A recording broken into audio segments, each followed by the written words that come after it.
उसमें आपने देख लिया कि अर्थ का अभिप्राय केवल रुपया पैसा नहीं है।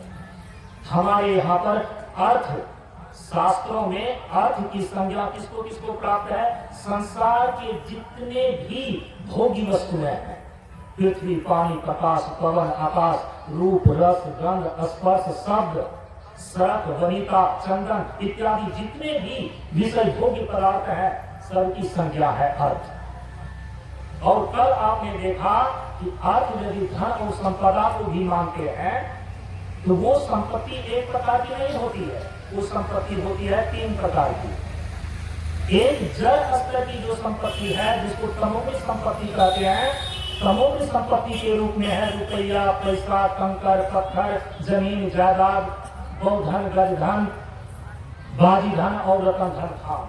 लेकिन उससे जो ऊपर की संपत्ति है वो रजोगुणी धन है, और रजोगुणी धन के रूप में आता है शरीर, स्वास्थ्य और सुंदरता। लेकिन उससे भी ऊपर जो सतोगुणी स्तर का धन है, सबसे उत्तम धन है विद्या धन। उद्यम बिना कहो जी पावे कौन, बिना बुलाई ना मिले जो कम आता कौन। ज्ञान, गुण और चरित्र, ये जो दैवीय संपदा है, ये सबसे उत्तम धन है। ठीक है, यदि उत्तम धन जो ज्ञान, गुण और चरित्र है, इससे जो व्यक्ति धनवान होता है उनके पास रुपया पैसा रहे या ना रहे, लेकिन उनका प्रभाव सबसे ज्यादा होता है। आप इस बात को ध्यान में रखना। जिनका ज्ञान, गुण और चरित्र इससे धनी है, उनके पास रुपया पैसा, कंकर, पत्थर रहेगा नहीं रहे, फिर भी वह पूजनीय होता है, फिर भी आदरणीय होता है। एक परिवार, एक सन्यासी के पास क्या होता है? कुछ नहीं। लेकिन हमारे समाज में सदियों से लेकर के, प्राचीन काल से लेकर आज तक ऐसे अकिंचन सन्यासी महापुरुषों को इस समाज में हमेशा मस्तक पर बैठा कर रखा है, सबसे ऊंचा स्थान दिया है, जो कि राजा महाराजा को भी नसीब नहीं होता। क्योंकि हमारी संस्कृति में ये बातें शुरू से ही डाली गई है कि ज्ञान, गुण, चरित्र का जो धनी है वही सही अर्थों में धनी है। उस धन से नीचे का धन कम कीमत की होती है। जो रुपया पैसा है उसका जो उपार्जन हम अर्थ पुरुषार्थ के अंदर करते हैं, क्योंकि समय कम है मैं संक्षेप में जा रहा हूं। हमारे शास्त्रों में उसको उपार्जन करने के कुछ स्रोत बतलाए गए। इनकम कैसे होगा? हमारी इकोनॉमी जो हमारी अर्थव्यवस्था है कि हमारे समाज की और हमारे राष्ट्र की, वो मजबूत कैसे होती है? तो हमारे शास्त्रों में, अर्थशास्त्र में, धर्मशास्त्र में अर्थव्यवस्था को मजबूत करने के लिए जो अर्थोपार्जन है, उस अर्थ का उपार्जन करने के कुछ स्रोत बतलाए गए हैं। बहुत सारे लोगों को मालूम होगा, बहुत सारे लोगों को मालूम नहीं भी होगा, तो आप जान लीजिए।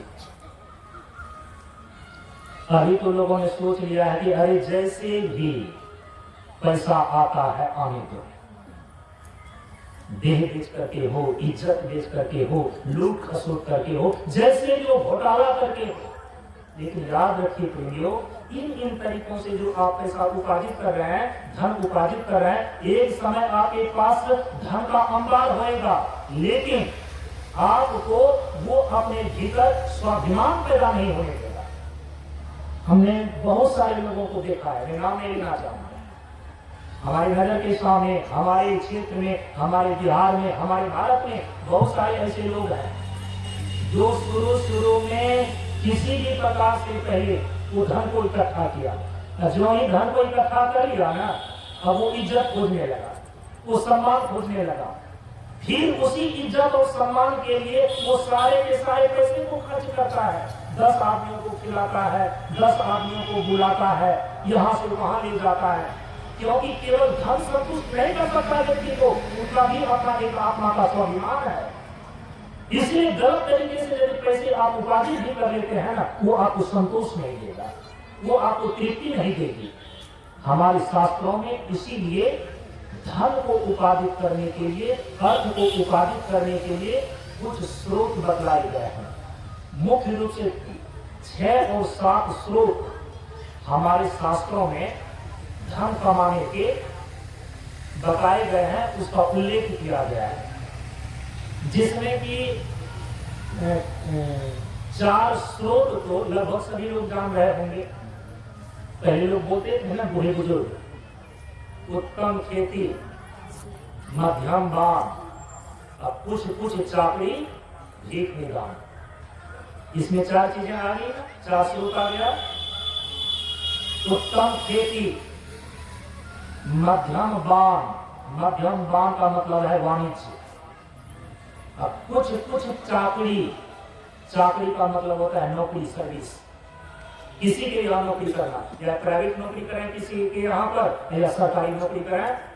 प्रेमचंद की जितने भी कहानियां हैं, प्रेमचंद के द्वारा लिखी गई जितनी भी कहानियां हैं, उन सारी कहानियों में आप देखेंगे उन्होंने सीधा लिखा है कि फल्ला जी तो इतने रुपये का नौकर था, इतने रुपये की इतने रुपये वो नौकरी करता था। नौकरी कहीं भी नहीं लिखा हुआ, इतने रुपये में वो नौकर का काम करता था। आज आप उनको अलग अलग जो है शब्द दे रहे हैं, लेकिन है वो चाकरी है, तो वो नौकरी है। नौकरी का मतलब ही होता है कि नौकर बनकर के काम करना।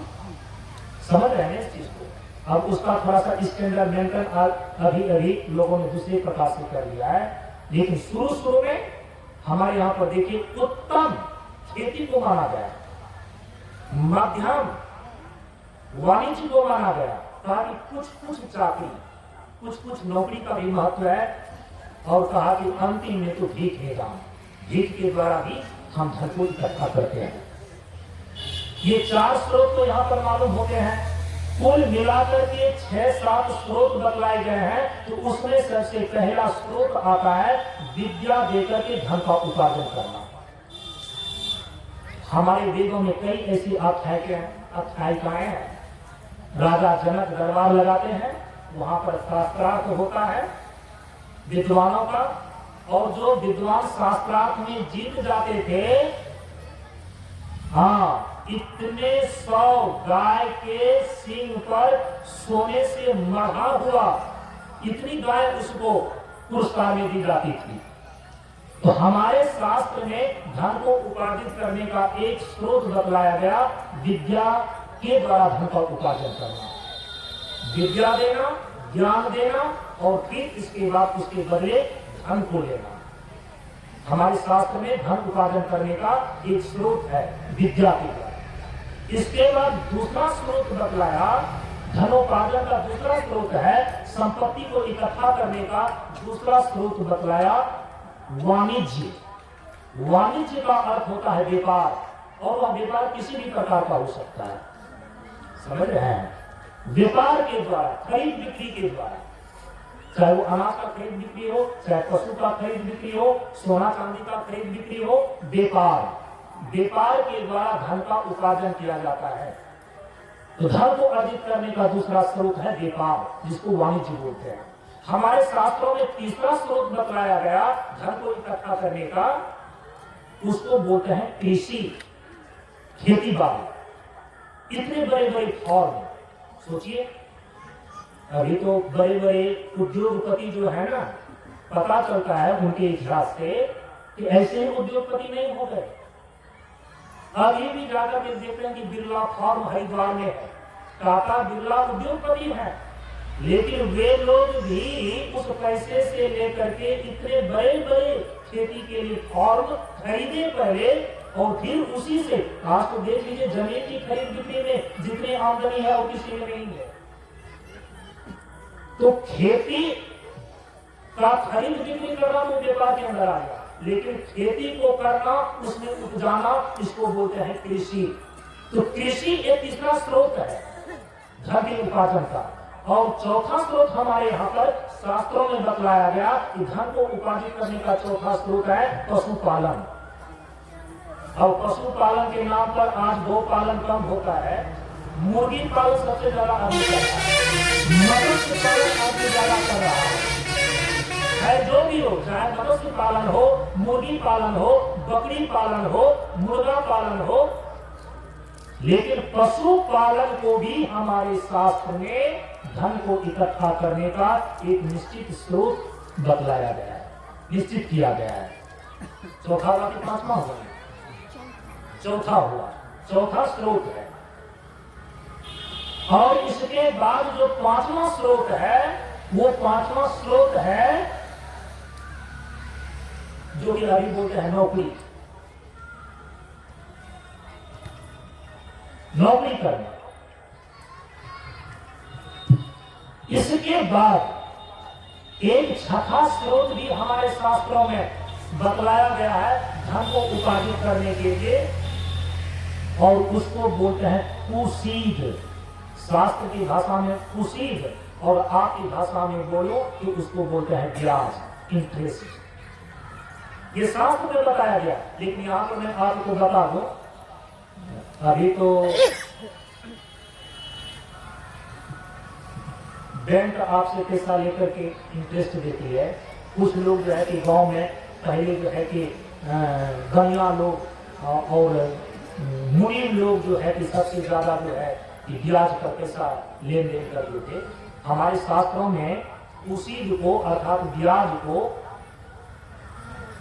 धन उपार्जन का स्रोत बतलाया गया है, लेकिन वहां पर मना किया गया है कि दो वर्ण, जो ब्राह्मण है और क्षत्रिय, ब्राह्मण और क्षत्रिय को कुसीद के द्वारा या कहें कि ब्याज के द्वारा धन उपार्जन करने के लिए मना किया गया है। वैश्य को छूट है, शूद्र को भी छूट है।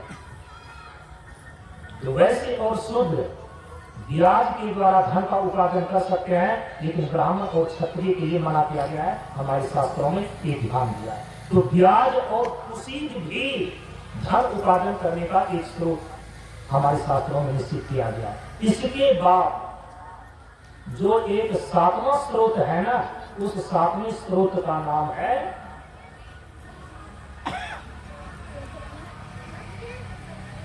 भिक्षा। भिक्षा न भीख मांग करके भी धन को अर्जित किया जा सकता है। ब्राह्मणों के लिए, सन्यासियों के लिए भीख मांगना अधिकृत किया गया है। क्षत्रियों के लिए और वैश्य के लिए भीख मांगना वर्जित है। लेकिन जो सन्यासी हैं, जो ब्राह्मण हैं, वो भिक्षा वृत्ति के द्वारा भी धन का उपार्जन कर सकते हैं। और कहीं कहीं का जो परिचर्या या टहल है, उस सेवा के अंदर ही ले लेना चाहिए। ये 7 स्रोत हमारे यहाँ पर धन उपार्जन करने के बताए गए हैं। यदि इन स्रोतों के द्वारा अपना धन उपार्जन कर लेते हैं और आप धनी बनते हैं, तो इससे कोई बुराई नहीं है। यदि इन 7 स्रोतों का उपयोग नहीं आप करते और निर्धन बन करके आप रहते हैं, तो आपका शास्त्र कहता है दरिद्र सम नहीं दुख दूजा। दरिद्रता के समान दूसरा दुख कोई भी नहीं है। आपके यहाँ पर धनी होने से मना नहीं किया गया। जिन जिन शास्त्रीय निश्चित विधा से धन का उपार्जन किया जा सकता है, अपने अधिकार की सीमा में इन 7 स्रोतों से आप धन का उपार्जन करके धनी हो सकते हैं। अन्यथा तो कौड़ी कौड़ी जोड़ के धनी हो तो धनवान। जैसे एक एक बूंद से घड़ा भर जाता है, वैसे परम पूज्य गुरुदेव बतलाते हैं कि कोई एक एक कौड़ी को जोड़े तो धीरे धीरे वह धनी भी बन जाता है। लेकिन एक एक कौड़ी जोड़ने का मतलब कंजूस होना नहीं है। आज देखिए, मैंने बहुत ऐसे सारे घरों को देखा है, मात्र 10 मिनट और रुक जाइए। मैंने ऐसे घरों को देखा है कि धन उपार्जन में, आय में ऐसा नहीं है कि उनको लाख रुपये महीने आ रहा है, 50,000 रुपया महीने आ रहा है, नहीं, 20-25 हजार रुपया ही मात्र कमाते हैं महीना। लेकिन वो अपने घर की व्यवस्था को इतना ठीक ढंग से चला ले रहा है, इतना ठीक ढंग से चला ले रहा है। कई व्यक्तियों को ऐसा देखा है कि लाख लाख रुपये महीना कमा करके भी अपने घर को ठीक ढंग से नहीं चला रहा है। अपनी पत्नी और बच्चे को देखता है तो माँ बाप बिलख रहा है। यदि अपने माँ बाप को देख रहा है तो आगे व्यापार ठप कर रहा है। माने कि वो संपत्ति को अर्जित करता है मेहनत से, परिश्रम से और ईमानदारी पूर्वक ही कर रहा है, लेकिन संपत्ति का विनिमय करने का समीकरण उसके पास नहीं है। उसको बंटवारा करने का, उसको खर्च करने का तरीका मालूम न होने के कारण से कई बार अधिक से अधिक धन होते हुए भी, धन का उपार्जन होते हुए भी घर में सही ढंग से व्यवस्था नहीं चल पाती है। कभी माता पिता नाखुश है, कभी पत्नी बच्चे नाखुश है, कभी सगे संबंधी नाखुश है। अरे वो तो धन कमाने में इतना लगा रहता है कि कभी कूटनीति मौका होता भी नहीं है, ऐसा भी शिकायत होता है। जानते हैं धन का विनिमय कैसे करना चाहिए? हमारे शास्त्रों में उसके लिए क्या बतलाया गया है? परंतु गुरुदेव ने एक दृष्टांत के द्वारा बतलाया। एक राजा जब गए ना अपना नगर घूमने के लिए, देखा कि एक किसान कड़ाके की धूप में कई मेहनत कर रहा है। राजा तो रथ से सवार होकर के घूमने के लिए गए थे। किसान को कड़ाके की धूप में कड़ी मेहनत करता हुआ देख करके राजा ने अपना रथ रोक दिया। रथ से उतर करके किसान को बुलाया, एक वृक्ष की छाया में संवाद चलने लगी। राजा ने कहा कि इस धूप में सब कोई आराम कर रहा है और तुम कड़ी मेहनत कर रहे हो, अरे कितना कमा लेते हो तुम? कितना तुम कमाते हो? किसान ने जो जवाब दिया राजा को अचंभित कर दिया। किसान ने कहा कि राजन, मैं अपनी कड़ी मेहनत से इतना कमा लेता हूं कि वर्तमान काल, भूतकाल, भविष्य काल और पानी में डाल, ये चारों काम पूरा हो जाता है मेरा। राजा को समझ में नहीं आया। एक किसान, साधारण सा दिखने वाला व्यक्ति, इतनी मर्म की बात जो कि राजा को समझ में नहीं आ रही है। राजा ने पूछा है कि इतनी कड़ी मेहनत से तुम कितना कमा लेते हो? किसान उत्तर देता है कि हे राजन, मैं अपनी कड़ी मेहनत के द्वारा इतना कमा लेता हूं जिसके द्वारा वर्तमान काल, भूतकाल, भविष्य काल और पानी में डाल, ये चार काम मेरा पूरा हो जाता है। राजा ने कहा कि मुझे समझ में नहीं आया, क्या तुम बतला सकते हो कि इसका अर्थ क्या होता है? किसान ने राजा को बतला दिया कि देखिए, मेरे जीवन की ये चार दिशाएं हैं, ये चार जिम्मेदारियां हैं, ये मैं पूरा कर लेता हूं। जब राजा को ये रहस्य पता चल गया कि अपनी कमाई को ये चार भाग में बांट करके चार कामों को पूरा कर लेता है, वर्तमान काल को संतुष्ट करता है, भूतकाल को संतुष्ट कर लेता है, भविष्य काल को संतुष्ट कर लेता है और पानी में डाल, ये भी काम कर लेता है। जब इस रहस्य का पता किसान के द्वारा चल गया, राजा तुरंत गए। उनके दरबार में जितने भी विद्वान लोग थे ना, उनकी परीक्षा लेने लगे राजा कि क्या हमारे यहाँ पर जो इतने अर्थशास्त्री विद्वान बैठे हुए हैं, उनको ये अर्थ विज्ञान मालूम है कि धन का विनिमय कैसे करना चाहिए, जो ज्ञान किसान के पास है, क्या हमारे विद्वान जानते हैं? विद्वानों की एक सभा लगाई गई और राजा ने कहा कि तुम बताओ इसका क्या अर्थ होता है कि मैं इतना कमा लेता हूं जिसके द्वारा वर्तमान काल, भूतकाल, भविष्य काल और पानी में डाल, ये चारों काम हो जाता है। जितने भी वहां के दरबारी विद्वान थे, अर्थशास्त्री थे, सभी अर्थशास्त्र पलटना शुरू किया। रात भर पलटा, कहीं कुछ नहीं मिला। जितने भी विद्वान थे आपस में बैठ करके विचार करने लगे, कोई निष्कर्ष नहीं निकला। 7 दिन जब व्यतीत हो गए तो राजा ने कहा कि इतने दिनों से बैठा करके तुम लोगों को आदर सम्मान किया है और मेरे राज्य के अर्थशास्त्री कहलाते हो और एक समाज से बातों का जवाब तुम ढूंढ करके नहीं बोल पाते, उत्तर नहीं दे पाते, तुम लोगों को दरबार से निकाल देंगे और 7 दिन का मैं टाइम देता। सभी अर्थशास्त्री दरबारी विद्वान घबरा गए। आपस में उन लोगों ने बैठक किया, ये पता लगाओ कि अचानक राजा के मन में ये प्रश्न आया कहां से। पता लगाते लगाते पता चला कि अरे 7 दिन पहले रथ को लेकर के इस दिशा में नगर परिभ्रमण करने के लिए गए थे और उसी दिशा में जब सभी विद्वान गए, आखिर राजा के मन में प्रश्न कैसे आया, तो धीरे धीरे पता लगाते लगाते जो 7 दिनों का टाइम दिया था ना, 6 दिन के बाद उनको पता लगा कि एक किसान के पास गए थे राजा साहब, और उसी किसान को पकड़ा विद्वानों ने। कहा कि भाई देखो, मेरे बाल बच्चे भूखे मर जाएंगे यदि दरबार से निकाल दिए गए। राजा ने फरमान जारी कर दिया है कि यदि मैं इन प्रश्नों का उत्तर नहीं दिया तो दरबार से निकाल दिए जाएंगे। फिर हम लोग विद्वान अपनी विद्वता को घोषक थोड़े भी लेंगे यदि उत्तर नहीं दे पाए तो। भाई मैं हाथ जोड़ करके तुमसे कहता हूं, यदि राजा साहब तुमसे मिले थे और राजा साहब ये कह रहे हैं, उनका यही प्रश्न है कि मैं इतना कमा लेता हूं कि वर्तमान काल, भूतकाल, भविष्य काल और पानी में डाल ये 4 काम पूरा हो जाता है, क्या ये संवाद ये किसान भाई तुमसे हुई थी? किसान ने कहा हाँ, ये संवाद तो मेरे से ही हुई थी और मैंने ही ये बातें उनको बतलाई। अब विद्वान को थोड़ा सा ढाढ़स आया। कहा कि मैं आपका पैर पकड़ता हूं, हाथ पकड़ता हूं, मेरे बाल बच्चे भूखे मर जाएंगे यदि हम लोगों ने उत्तर नहीं दिया। कृपा करके आप मुझे ये प्रश्न का उत्तर बता दो ताकि मैं राजा को सुना दूं।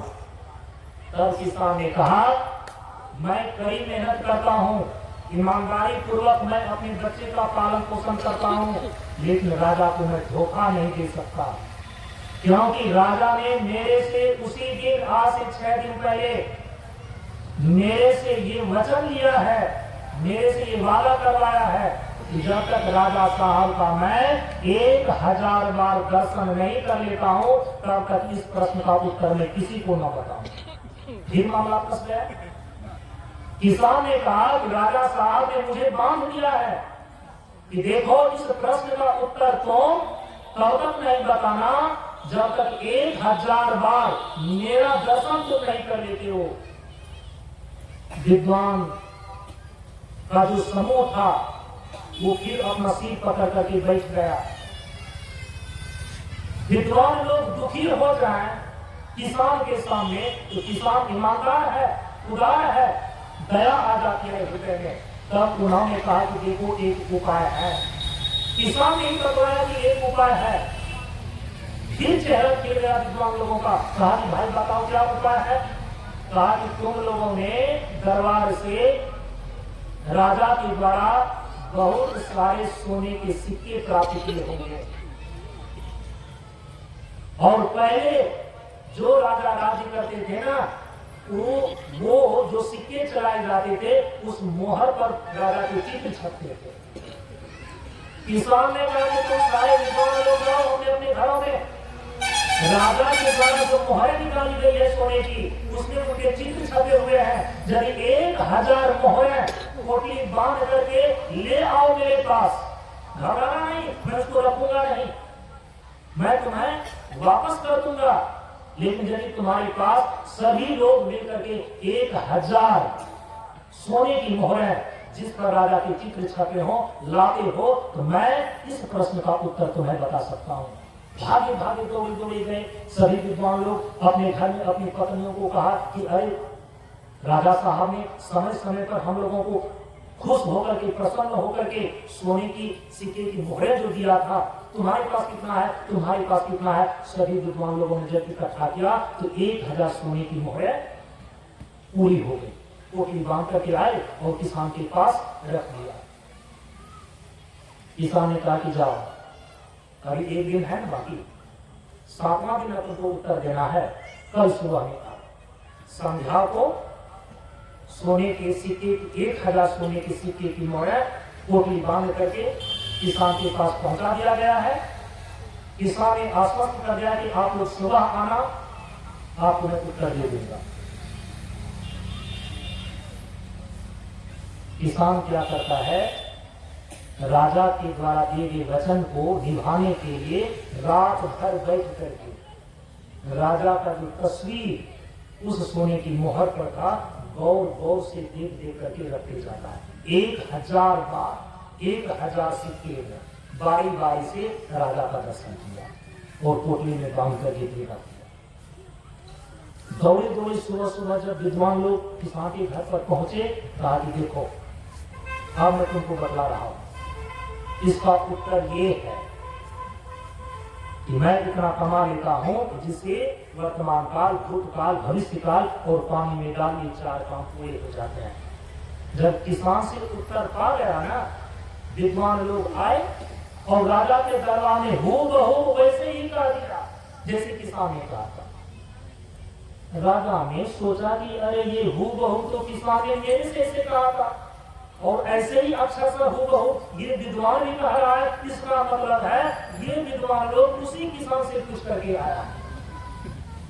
राजा ने फरमान जारी किया कि इतनी हिम्मत, मैंने किसान को मना किया था कि जब तक 1000 बार मेरा दर्शन नहीं करना, इस प्रश्न का उत्तर किसी को नहीं बताना। उसने इस विद्वान लोगों को बता दिया, जैसे मेरे को बताया था उत्तर वैसे ही इसको भी बता दिया। एक बड़ा अपराध किया, राजा के आदेश का उल्लंघन करने का अपराध किया। जाओ उसको बंदी बना करके लाओ। राजा के सेवक गए और किसान को बंदी बना करके ले आए, दरबार में हाजिर हुए। अब विद्वान लोग उधर थर-थर कांप रहे हैं, अब क्या होगा। लेकिन किसान तो अपना स्वाभिमानी है।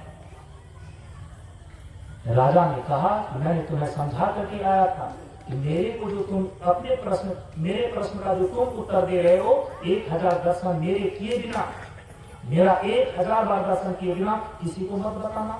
क्या तुमने हमारे दरबारी विद्वान को इस प्रश्न का उत्तर बताया है?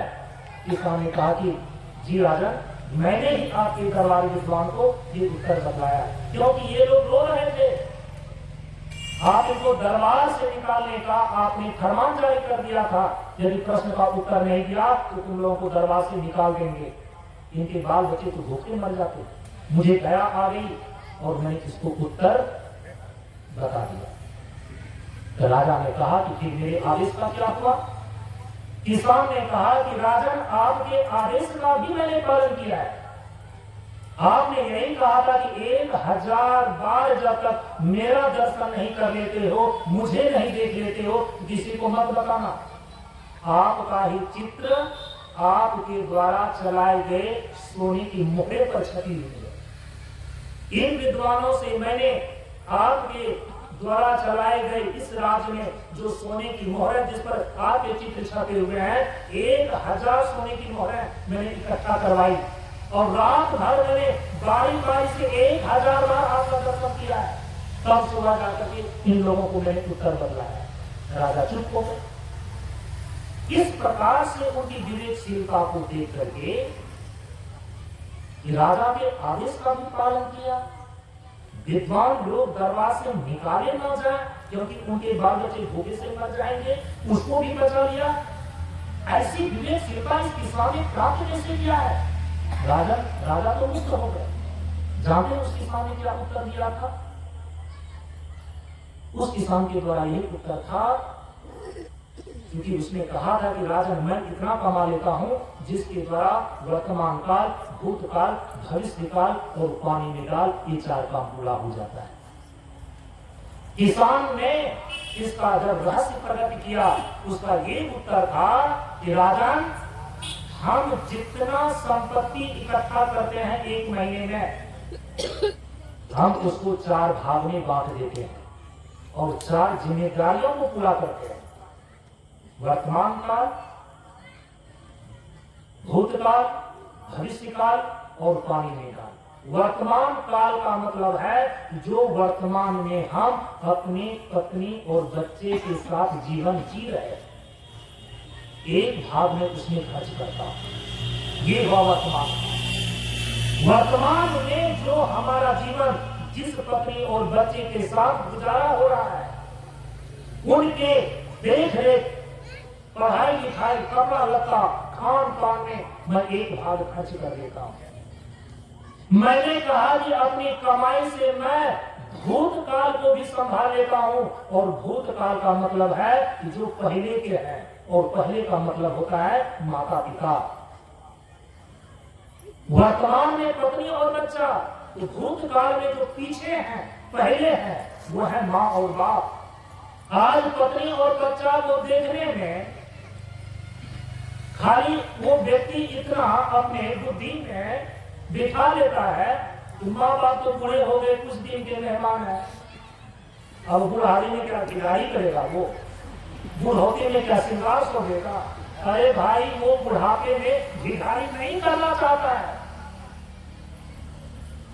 वे आपके जीवन के भूतकाल है, आपके माँ बाप। उसी के कारण से वर्तमान काल आपका दिख रहा है। वे बुढ़ाई में श्रृंगार नहीं करना चाहते हैं, लेकिन जो जीवन की आवश्यकता की चीज है वो तो उनको जीवन जीने के लिए चाहिए ही चाहिए। पत्नी और बच्चे में आप हजारों रुपये खर्च कर देते हैं, माँ बाप के लिए 500 रुपया भी नहीं निकलता है। लेकिन ये किसान कहता है कि राजा, मैं अपने भूतकाल को भी संभालता हूँ, अपने माँ बाप की सेवा शुश्रूषा में अपने धन का दूसरा भाग में खर्च करता हूँ। इसको बोलते हैं कार्य। यदि पत्नी और बच्चा का पालन पोषण करना आपका धर्म है, तो माता पिता की सेवा शुश्रूषा करना भी आपका धर्म है। धनात् धर्म तथा सुखम। यदि उस धन से आप धर्म का पालन करते हैं, तभी आप जीवन में सुखी हो सकते हैं। पत्नी और बच्चे का यदि जिम्मेदारी आपका है ना, यदि माता पिता रोते और कल्पते रहेंगे, मैं आपको कहता हूँ उसकी हाय इतनी लग जाती है कि आपका परिवार भविष्य में कभी उज्जवल नहीं हो सकेगा। परम पूज्य गुरुदेव ने हम लोगों को बतलाया है, जानते हो माता पिता क्या होते हैं? माता पिता होते हैं जड़। अरे जिससे तुम पैदा हुए हो ना, जिससे पैदा होते हैं उसको जड़ बोलते हैं। ये वृक्ष का तना किससे पैदा हुआ है? जड़ से।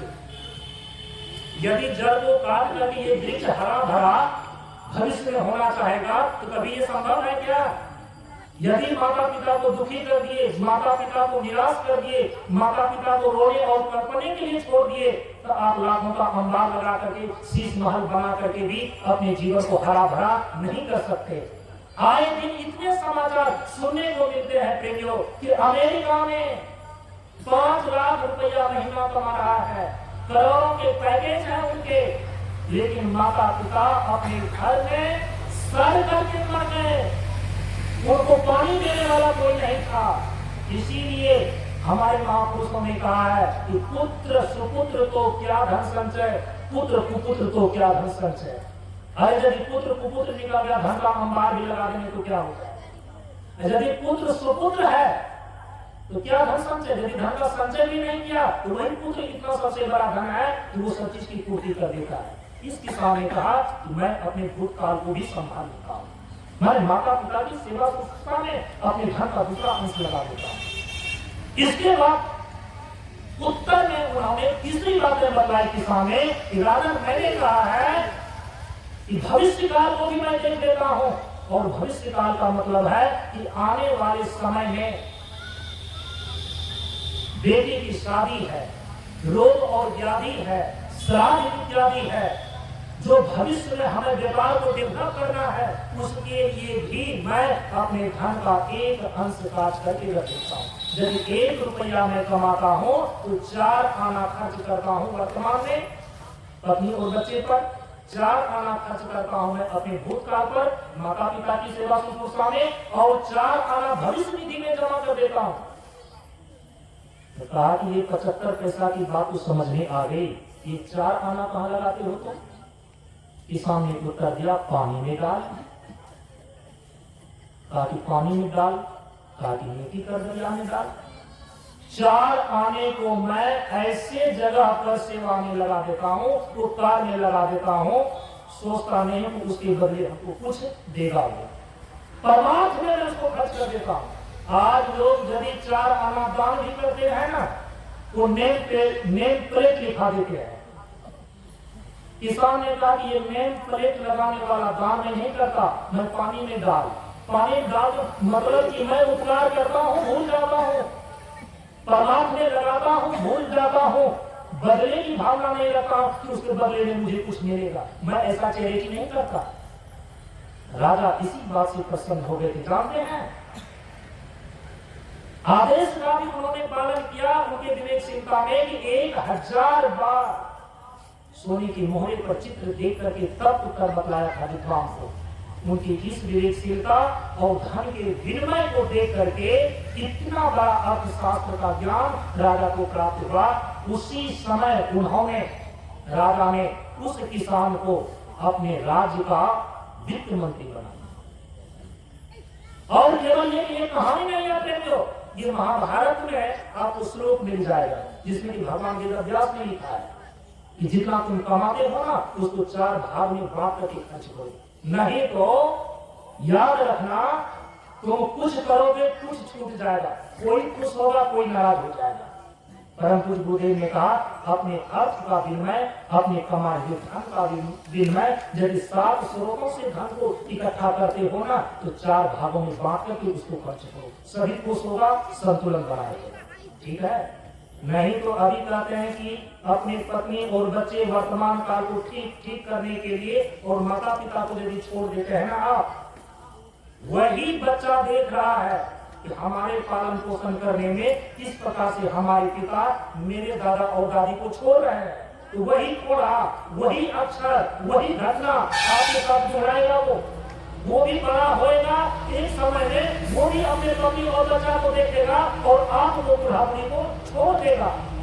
यदि आप अपने बच्चे के सामने आप अपने माता पिता को सेवा शुश्रूषा करते हैं, उसका देखभाल करते हैं, सूक्ष्म रूप से बच्चों पर इसका संस्कार करता है। और मैंने देखा है ऐसे घरों में जो बचपन से ही माता पिता अपने बच्चे में विष घोलने का काम करता है, वो इतना विषैला हो जाता है, इतना विषैला हो जाता है, अंत में अपने माँ बाप को ही डसने लगता है। इसीलिए विषैला मत बनाइए। अभिवादनशीलश्च नित्यं वृद्धोपसेविनम् 40 तस्य वर्धन्ते आयु विद्या यशो बलम्। जो बच्चे को बचपन से ही सिखाता है बड़े बुजुर्गों की तुम सेवा करो, प्रणाम करो, उनका सम्मान करो, उसकी उपेक्षा नहीं करो, उस बच्चे के अंदर 4 चीजें हमेशा बढ़ जाती है, आयु विद्या यश और बल। ये है अर्थ पुरुषार्थ को लेकर अर्थ का विनिमय।